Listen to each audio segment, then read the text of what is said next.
बच्चों के स्टमक के अंदर इन्फेक्शन है या इंटेस्टाइनल इन्फेक्शन है जो कि कॉज हुआ है due to the various worms, तो उसके लिए सबसे ज़्यादा अफेक्टेड एंड मोस्ट रिकमेंडेड जो आप कह लें कि मेडिसन है वो है जी जेंटल जो है वो सिरप और टैबलेट की सूरत में जो है अवेलेबल होती है, किसी भी मेडिकल स्टोर से आपको मिल जाती है। ये ग्लैक्सोस्मिथक्लाइन जो है उनकी फार्मास्यूटिकल कंपनी का प्रोडक्ट है। आज इसके ऊपर बात करेंगे और इस पे बात करेंगे कि ये किन किन कंडीशंस में जो दी जाती है, बच्चों में कौन कौन से सिम्टम्स देखने में आते हैं जब डॉक्टर को लगता है कि उनकी स्टमक या इंटेस्टाइन के अंदर जो है इन्फेक्शन है due to the various forms. इसके ऊपर जो है वो बात करेंगे, इसके डोज के ऊपर बात करेंगे और इसके क्या पॉसिबल साइड इफ़ेक्ट हो सकते हैं उसके ऊपर जी बात करेंगे।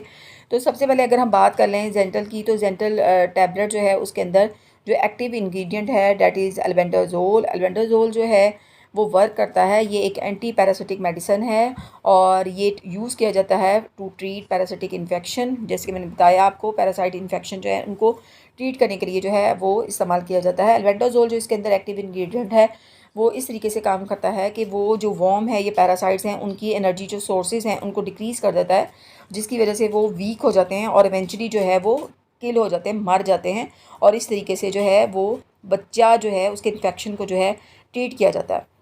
अब यहाँ पे आपको बताने के लिए बहुत ज़्यादा ज़रूरी है कि किन वजह से बच्चों में ये मसला हो सकता है। तो वो बच्चे जो मिट्टी में बहुत ज़्यादा खेलते हैं तो उनके नाखून के थ्रू जो है वो ट्रांसफ़र हो सकता है। उसके साथ साथ जो है अगर आप कंटामिनेटेड वाटर जो है पीते हैं, इन्फेक्टेड वाटर जो है वो पी लेते हैं, तो उसके थ्रू जो है ये पैरासाइट जो है वो बच्चों के अंदर जो है वो ट्रांसफ़र जो है हो सकता है। उसके अलावा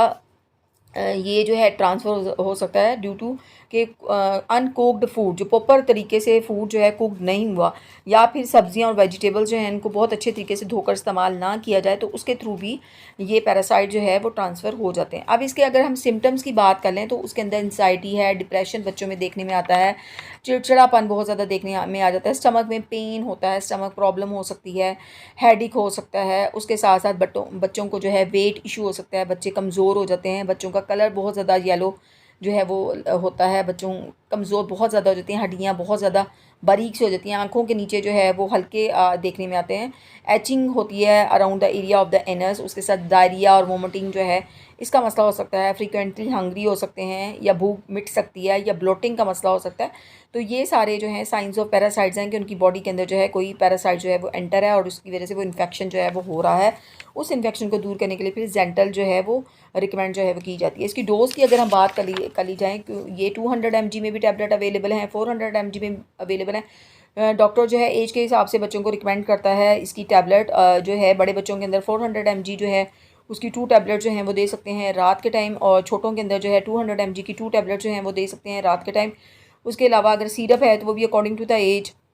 अकॉर्डिंग टू द वेट जो है डॉक्टर जो है उसको रिकमेंड जो है वो करता है। रात के टाइम देना है, 3 दिन देना है, और ये अफेक्टिव होता है फॉर 4 मंथ्स के लिए जो है वो अफेक्टिव जो होता है। अगर इसके पॉसिबल साइड इफ़ेक्ट की बात कर ली जाए तो उसके अंदर जो है वो स्टमक के अंदर जो है पेन हो सकता है, नोशिया और वोमिटिंग जो है उसका मसला हो सकता है, सर में दर्द हो सकता है, जैसे बताया कि मोस्ट केसेस के अंदर जो है लोगों को सर में जो है वो दर्द हो सकता है। और लेकिन मोस्ट ऑफ द जो साइड इफ़ेक्ट्स होते हैं वो do not require medical attention, कोई मेडिकल अटेंशन की ज़रूरत नहीं है, ये खुद ब खुद रिजॉल्व हो जाते हैं ग्रेजुअली ओवर द टाइम।